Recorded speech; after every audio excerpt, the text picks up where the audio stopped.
একটা করে আপনার সমস্যাগুলোর কথা আল্লাহকে বলেন। আপনার এমনও সমস্যা থাকতে পারে যেটার কথা আপনি নিজেও জানেন না, কিন্তু আল্লাহ জানেন। আমি আর আপনি যদি সত্যিকার অর্থে আল্লাহর নিকট ক্ষমা চাইতে পারি, তাহলে ওই অজানা সমস্যাগুলো স্বর্গীয় হস্তক্ষেপে সমাধান হয়ে যাবে। ইউরসিলুস সামা আলাইকুম মিদরারা। আল্লাহ সুবহানাহু ওয়া তাআলা এখানেই থেমে যাননি। আপনি কার জন্য ক্ষমা চাচ্ছেন? আপনার নিজের জন্য। ইস্তাগফিরু রাব্বাকুম, তোমরা নিজেদের জন্য ক্ষমা প্রার্থনা করো। আল্লাহ বলেন, ওয়ায়ুমদিদকুম বিআমওয়ালি ওয়া বানিনা, তোমাদের ধন সম্পদ, তোমাদের সন্তান সন্ততি বাড়িয়ে দেওয়া হবে। তিনি ধন সম্পদ এবং সন্তান সন্ততি দিয়ে তোমাদের ঐতিহ্যকে সমৃদ্ধ করে দিবেন।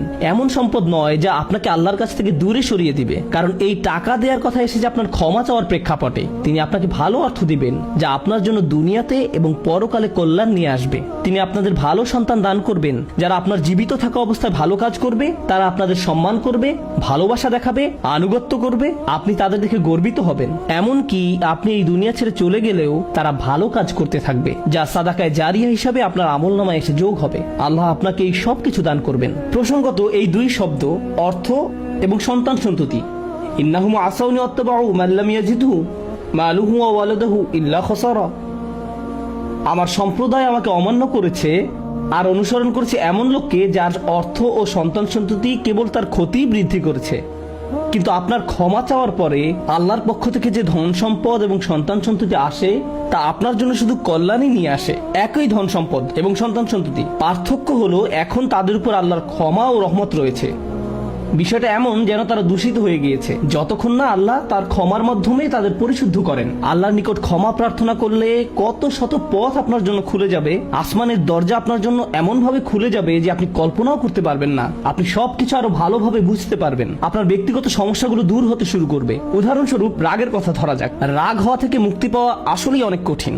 বহু মানুষ খুবই সমস্যাপূর্ণ জীবনযাপন করে, খুব অল্পতেই রেগে যান, কিছু একটা তাদের সামান্যতেই ক্রোধান্বিত করে, আর তারা এর সাথে লড়াই করতে পারেন না। তারা তাদের এই সমস্যাটা বুঝতে পারেন, কিন্তু নিজের কাছে অসহায় হয়ে পড়েন এবং মনে মনে ভাবেন, না, আমার পক্ষে এই রাগ হওয়া থেকে মুক্তি পাওয়া সম্ভব না।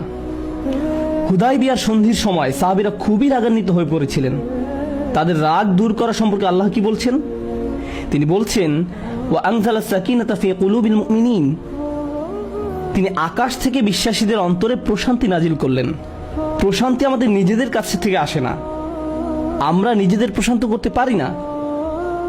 মুসা আলাইহিস সালামের মা ভয়ে টেনশনে প্রায় মারা যাচ্ছিলেন, যখন তার ছোট শিশু একটা বক্সে বন্দি করে পানিতে ভাসিয়ে দিলেন। লাউলা আর রাবাতনা আলা কলবিহা, যদি আমি তার হৃদয়কে দৃঢ় করে না দিতাম। তার নিজের পক্ষে সে অন্তরকে দৃঢ় করা সম্ভব ছিল না। ঐশ্বরিক হস্তক্ষেপ বললে এটা ব্যাপার আছে।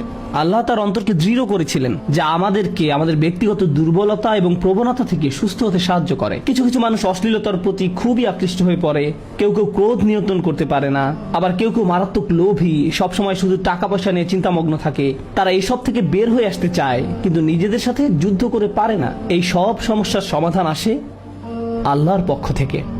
আপনার একান্ত ব্যক্তিগত গভীর সমস্যার সমাধান আসে আসমান থেকে। বৃষ্টি যেমন পৃথিবীকে পরিষ্কার করে দেয়, তেমনি আসমান থেকে আল্লাহর রহমত এসে আপনার সমস্যাগুলোকেও ধুয়ে মুছে পরিষ্কার করে দেয়। ওয়ায়াজআল লাকুম জান্নাতিন ওয়ায়াজআল লাকুম আনহারা, তোমাদের জন্য উদ্যান স্থাপন করবেন, তোমাদের জন্য নদী নালা প্রবাহিত করবেন।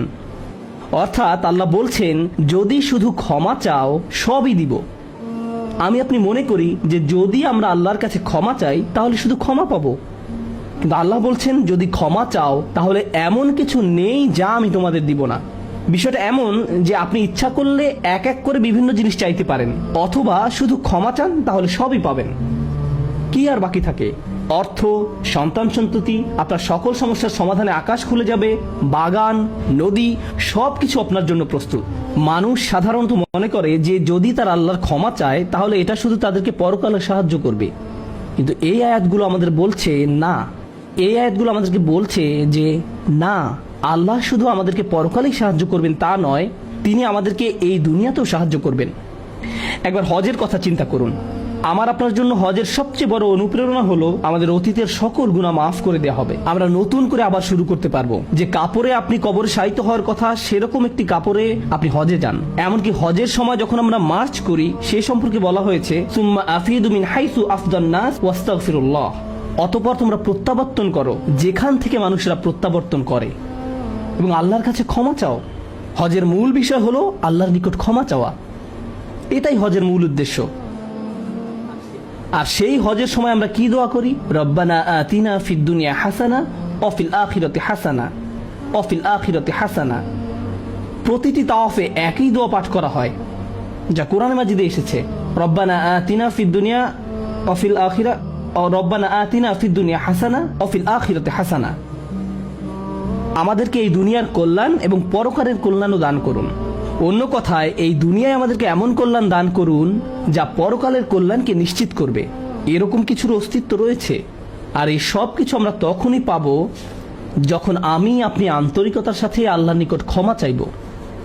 খুতবার এই অংশটার উদ্দেশ্য ছিল আপনাদের নিকট ক্ষমা চাওয়ার কিছু উপকারিতা তুলে ধরা, ক্ষমা চাওয়ার লক্ষ্য বর্ণনা করা। কিন্তু আমরা এখনো বলিনি যে কিভাবে ক্ষমা চাইব। কেউ কেউ কৃত্রিম উপায়ে ক্ষমা চায়, আস্তাগফিরুল্লাহ আস্তাগফিরুল্লাহ আস্তাগফিরুল্লাহ। কারো কারোর জন্য এটা এত নকল যে একবার আলী রাদিয়াল্লাহু তাআলা আনহু একজনকে এরূপ করতে দেখে বললেন, তোমার ইস্তেগফারেরও ইস্তেগফার প্রয়োজন। এর মাধ্যমে শুধু জিহ্বার ব্যায়ামই হয়, আর কিছু না।